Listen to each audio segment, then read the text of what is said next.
Have you ever noticed something strange happens when you stop trying so hard? The moment you stop double texting, the moment you stop over-analyzing every word he says, he suddenly starts showing up. Suddenly he's calling, he's more affectionate, he's chasing. You didn't change your hair, you didn't send a flirty selfie, you didn't even say anything, but something shifted. Here's the truth, no one tells you the less you care, the more he starts to, and no, this isn't about playing games or pretending you're someone you're not. It's about realigning the emotional balance of your relationship. Because when you're always available, always emotionally invested, always trying to make it work, you're unknowingly sending one powerful message. I need this more than you. And nothing kills attraction faster than that. Men are naturally drawn to what they feel they could lose, not what's already handing itself over. So in this video, we're breaking down exactly why detachment makes you magnetic, how to master the mindset of the woman who doesn't chase, and the subtle shifts that make him invest more, without you lifting a finger. No manipulation, no toxic tricks, just deep psychological truths that most women never learn, and most men will never admit. If you're ready to stop chasing and start attracting, stay with me. Because by the end of this video, you'll know exactly how to become the woman he can't stop thinking about, without losing your peace. Let's get into it. Most people misunderstand what detachment actually means. They think it's cold, distant, like you're shutting off your emotions or pretending not to care. But real detachment isn't about being emotionless, it's about emotional control. It's about choosing where you invest your energy, instead of reacting out of fear, anxiety, or insecurity.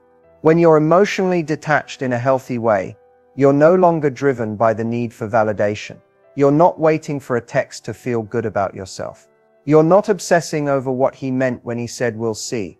Instead, you've created a sense of inner stability that says, I'm okay whether he stays or leaves. And that energy, it's powerful, it's magnetic. It makes him lean in because now he's sensing that he doesn't hold all the power anymore. Men, whether consciously or not, are attracted to confidence. But not just surface-level confidence, the kind that says, I have a full life, I'm not afraid to lose you. That's what detachment really is. It's not ignoring him, it's not being rude, it's being so rooted in your self-worth that you don't need constant reassurance or attention to feel secure. Here's the thing, emotional overinvestment early on is one of the biggest attraction killers. If you're imagining the future after the third date, rearranging your life for someone who's not even your boyfriend, or panicking every time there's a delay in his response, you're giving away too much of your power. Detachment allows space, and space is where attraction grows. When you stop micromanaging every detail of the connection, you give it room to evolve naturally. You stop forcing, you start receiving. That shift creates a dynamic where he begins to pursue because he's no longer feeling smothered or pressured. So if you want to be unforgettable, if you want to create that I can't stop thinking about her effect, stop trying to force closeness, start standing still. Let him come closer. Because a woman who isn't afraid to walk away is the woman he'll fight to keep. And that's the power of detachment. It feels unfair, doesn't it? You give more, you show how much you care, you're consistent, loyal, emotionally available, everything love is supposed to be built on. And somehow, it backfires. The more effort you put in, the more distant he becomes. This isn't a coincidence. It's a pattern, and it has everything to do with energy. When you try harder, especially in the early stages of a relationship, what you're often communicating is imbalance.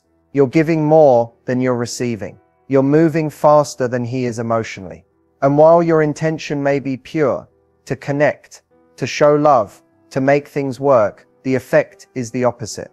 It creates pressure. Men don't fall in love because they're convinced to.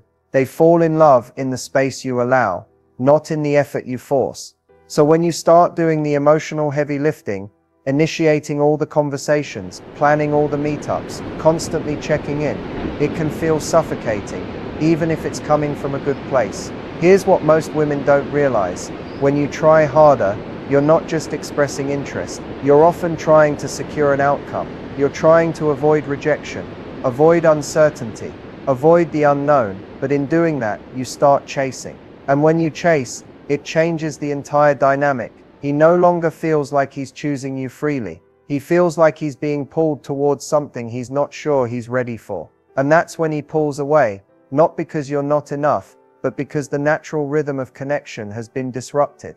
Attraction needs tension. Not stress, not games, but a little mystery.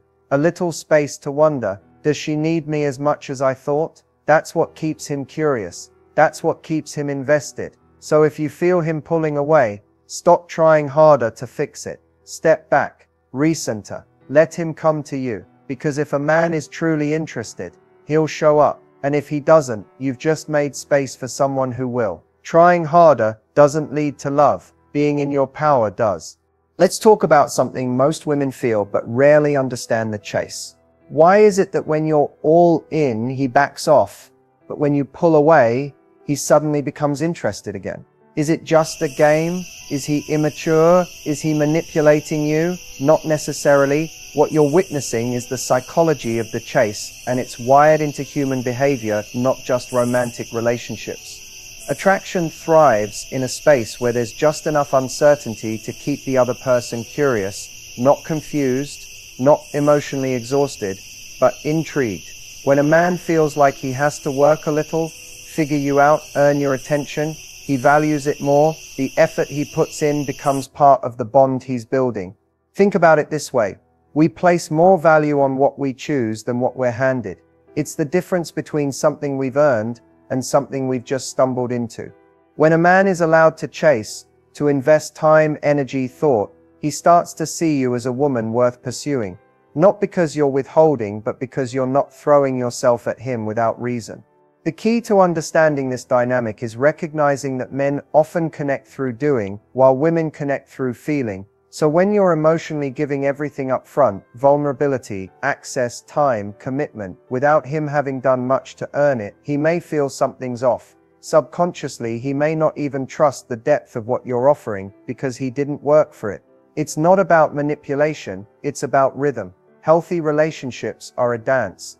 There's give and take, leaning in and leaning out. You show interest, he shows effort. You create space, he fills it. But when the chase disappears too soon, when you're always available, always accommodating, always initiating, there's no reason for him to step up. He already has everything. No risk, no mystery, no curiosity.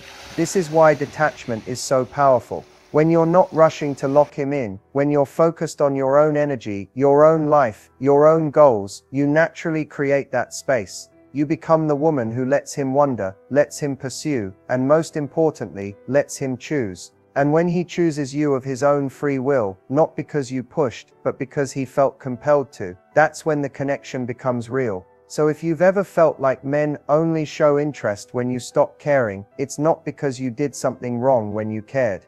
It's because you disrupted the dynamic of the chase. Pulling back didn't make him love you, it just brought the balance back to the dance. Let him lead sometimes, let him come to you, and watch what happens when you stop chasing and start attracting. Sometimes the reason things feel off isn't because of what he's doing, but because of what you're giving. Not in a generous, loving way, but in a way that slowly empties you while trying to prove your worth. One of the biggest signs you're giving too much is that you feel emotionally drained instead of emotionally fulfilled. You find yourself doing the heavy lifting in the relationship. Texting first, planning dates, making compromises, initiating deep conversations while he just coasts along. It starts to feel like a one-woman show. You're pouring and he's just sipping. You might also notice you're over-explaining yourself. Every time he pulls back, you try to fix it. You ask, did I say something wrong? Or are you okay? You try to be the peacemaker, not because there's a real problem, but because his silence or distance makes you anxious. That's a sign you're operating from fear, not flow. Another red flag, you constantly justify his lack of effort. You make excuses like he's just busy, or he's not good at texting, or maybe he's scared of how strong his feelings are. Deep down you know you're settling for breadcrumbs, but you stay hoping it turns into a feast. You might even start compromising your standards. Maybe you let certain behaviors slide. You tolerate inconsistency. You abandon your boundaries. You accept less than you deserve just to keep the connection alive, even when that connection is clearly lopsided. And here's a subtle one. Your self-worth starts to feel tied to his responses. A good morning text makes your day. No reply ruins your mood. You're riding emotional highs and lows that depend entirely on his attention. That's not love. That's emotional dependency. What all of these signs have in common is simple. You're giving too much without receiving enough. You're investing out of insecurity, not alignment. Out of fear of losing him, not genuine connection. Giving too much often comes from a place of overcompensation. You're trying to earn love, prove you're enough, or prevent abandonment. But the truth is, love that's real doesn't need to be earned through overgiving. It flows naturally, in balance. If you're doing all the work, carrying all the emotional weight, or constantly questioning your worth based on his level of interest, it's time to pause, step back, reclaim your energy. You don't need to chase love, convince someone to care, or exhaust yourself trying to be chosen. You are enough as you are. The right man will meet you where you are, not where you've had to shrink or stretch yourself to be. Emotional overinvestment doesn't happen all at once. It creeps in quietly. A little overthinking here, a little self-sacrifice there. At first, it feels like effort, like love. But slowly, you lose yourself in the process of trying to hold on to someone who may not even be holding on to you. The first step to stop overinvesting is to recognize where it starts: your thoughts. If you catch yourself obsessively replaying texts, overanalyzing his tone, wondering what he's thinking or feeling all the time, you're already giving too much mental energy. The more space someone takes up in your mind, especially without reciprocation, the more power they hold over your emotions. The solution? Bring the focus back to you. Instead of asking, what does he want? Start asking, what do I want? What makes me feel grounded? Where am I abandoning myself?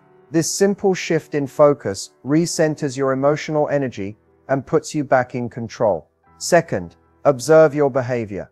Are you always the one reaching out? Do you adjust your schedule to fit his, even when it inconveniences you? Do you silence your needs to avoid being too much? These are all forms of emotional overinvestment, and they slowly erode your sense of self-worth. Start setting small, internal boundaries. For example, I won't double text. I won't cancel plans for someone who's inconsistent, or if he doesn't reach out, I won't chase. These aren't rules to manipulate him. They're practices to protect your peace. Third, don't confuse emotional connection with emotional attachment. It's okay to like someone. It's okay to care. But when your happiness starts depending on their behavior, it's time to pull back. A high-value woman knows how to sit with discomfort. She doesn't rush in to fix, chase, or explain. She allows people to reveal themselves and decides from there. Another powerful way to stop overinvesting is to fill your life so full of purpose, passion, and presence that one man can't possibly dominate your emotional landscape. Reconnect with your goals. Reinvest in friendships. Do things that light you up without needing to post about it or prove your worth to anyone. And finally, remember this: emotional overinvestment is usually rooted in fear. Fear of being alone, fear of not being chosen, fear of starting over. But every time you choose to not overgive, you're telling the universe, I believe I am enough, without forcing anything. The woman who's not afraid to lose someone is the woman no one wants to lose. Detach with love, stand in your worth, and let the right man rise to meet your energy, not the other way around.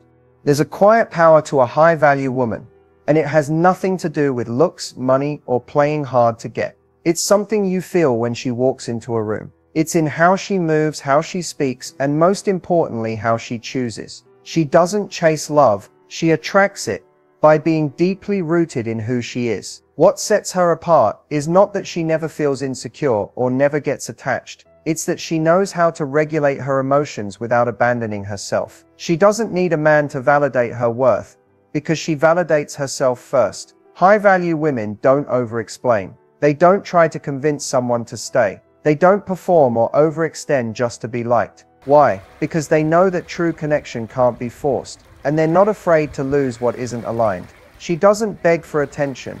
She sets standards. If someone shows inconsistency, she doesn't spiral. She observes. She protects her energy. She doesn't chase clarity. She lets behavior speak for itself. And if it doesn't meet her level, she walks away with grace, not bitterness. A high-value woman prioritizes her own life. She has goals, passions, routines, and friendships that fulfill her. A man is not the center of her universe. He's a complement to it. She doesn't drop everything when he calls, and she doesn't shrink her life to fit inside his. What's most powerful about her is her emotional independence. She doesn't play games, but she also doesn't cling. She knows the difference between emotional availability and emotional self-abandonment. She gives love freely, but not at the cost of her peace. She's also not afraid of silence or space. She understands that if a connection is real, it won't disappear just because she didn't text first or didn't immediately respond. She trusts herself enough to let things unfold without force. And when a man meets her, he feels it. She's refreshing. She's not trying to impress. She's not trying to control. She's just being. And in that space of being, in that ease, confidence, and quiet certainty, he either rises to meet her or falls away on his own. She doesn't lower her standards to keep someone. She holds them and trusts that the right one will rise. That's what high-value women do differently. They don't just attract love, they attract respect, because their presence alone teaches others how to treat them, without saying a word. There's a difference between being unbothered and being emotionally shut down. A lot of people confuse the two. They think becoming unbothered means pretending not to care, faking detachment, or acting cold. But that's not true emotional strength. That's avoidance. Real high-level detachment isn't about shutting your heart off. It's about choosing peace over panic, control over chaos. You're not numb, you're in charge of your emotions, instead of letting them run the show. When you're truly unbothered, you don't need constant reassurance. You don't go into a tailspin when someone pulls back. You don't abandon yourself to try to keep someone interested. And most importantly, you stop giving your power away every time something doesn't go your way. Becoming unbothered starts with deciding what you will and will not tolerate. Not from a place of anger, but from self-respect. It means not reacting to everything that pokes at your insecurity. Every late text, every dry reply, every moment of silence, these things no longer shake you when you trust your own worth. The truth is, being unbothered is less about them and more about you. It's the result of knowing who you are, of not being available for things that disturb your peace, of understanding that silence isn't always rejection and distance isn't always disrespect. You stop over-personalizing everything. You let people show you who they are, and you let that be enough. You're not chasing explanations. You're not replaying conversations. You're not scripting out responses in your head. You're focused on your life, your growth, your glow-up. And that doesn't mean you don't feel things. It means you choose what's worth feeling deeply about. A woman who is unbothered the right way doesn't need to slam doors or give dramatic ultimatums. She just loses interest. Quietly, calmly. She's not angry. She's just not available for emotional nonsense. And men feel that. They feel the shift when they no longer have the power to control your emotions with inconsistency or crumbs of effort. And here's the secret. When you stop reacting, you start leading. You lead the energy. You lead the rhythm of the relationship. You create a calm, powerful presence that says, I'm good either way, with you or without you. That's the energy that makes people step up or step aside. So becoming unbothered isn't about faking indifference. It's about developing emotional discipline, knowing your value, trusting yourself enough to walk away from anything that doesn't align.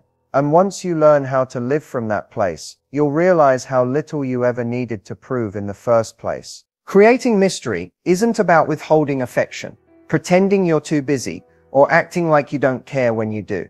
That's not mystery, that's manipulation.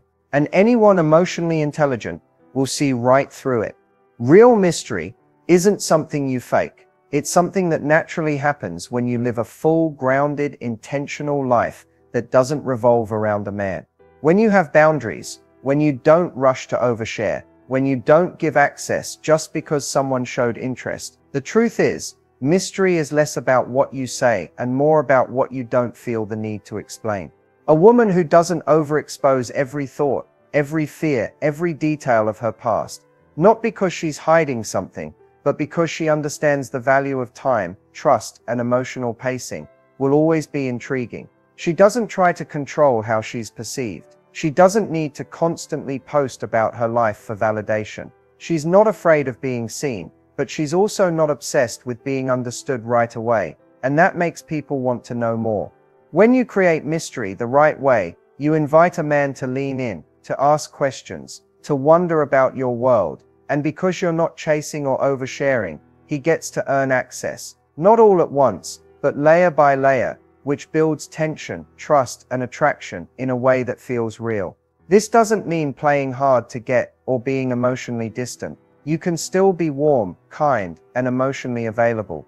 The key is that you're not emotionally open to everyone. You're selective, intentional. You let people in slowly, and only when their actions match their words over time. Mystery also lives in the way you carry yourself. Your silence in moments when most people would overshare. Your ability to walk away from things that don't serve you, without explanation. Your refusal to rush intimacy, just to secure someone's interest. It's in the pauses, the boundaries, the way you stay grounded, even when someone tries to pull you off balance. You don't create mystery by disappearing. You create it by being undeniably present, yet unavailable for emotional shortcuts. You hold your energy. You protect your story. You choose what to reveal, and when. And that calm confidence is far more attractive than any script, trick, or tactic. The women who create the most magnetic energy don't try to be mysterious. They simply stay rooted in their power. They don't give too much too soon. And they trust that the right man will pursue the depth they naturally carry. That's not playing games. That's emotional maturity with a little bit of magic. As we come to the end of this journey, it's important to take a moment and really absorb what we've covered. The idea that the less you care, the more he loves you isn't about playing games or shutting your heart down. It's about reclaiming your emotional power and learning how to love yourself first so that you can create the kind of relationship that feels balanced, fulfilling, and truly magnetic. When you stop chasing, stop overinvesting, and stop trying to control how someone feels or acts, you open up a completely different energy. You become someone who commands respect, not by force, but by presence. By standing firm in your worth, your boundaries, and your peace. Remember, attraction doesn't come from desperation or neediness. It comes from confidence and calm, from knowing your value so well that you don't have to beg for attention or approval. When you embody that energy, you naturally draw in the right kind of love, the kind that matches your vibe and honors your standards. This doesn't mean you won't feel vulnerable or scared sometimes. We all do, but it means you don't let those feelings control you. You learn to feel deeply and stay grounded, to care deeply and maintain your sense of self. One of the biggest takeaways is that relationships aren't about losing yourself to gain someone else. They're about two whole people choosing each other freely, without pressure or games. When you hold space for that, you're inviting connection that's real, lasting, and mutual. You've also learned the power of emotional boundaries. Saying no to what doesn't serve you isn't selfish, it's essential. It protects your energy and keeps you open to receiving what you truly deserve. The right person won't make you question your value or scramble for attention. They'll meet you where you are. If you take nothing else from this video, let it be this. Your worth is not determined by how much someone else wants you. It's determined by how much you want yourself. Practice detachment with love. Choose your peace over panic. Create mystery by being authentically you, not by pretending to be someone else. And most importantly, trust the process. Love that lasts doesn't come from forcing closeness. It comes from creating space for genuine connection to grow naturally. So go forward with confidence. Stand in your power, and remember, the less you care about being needed, the more you'll be wanted. Thank you for watching. If this video resonated, don't forget to like, subscribe, and share it with someone who needs to hear this message. Your energy is your greatest gift. Protect it fiercely, and watch how your love life transforms.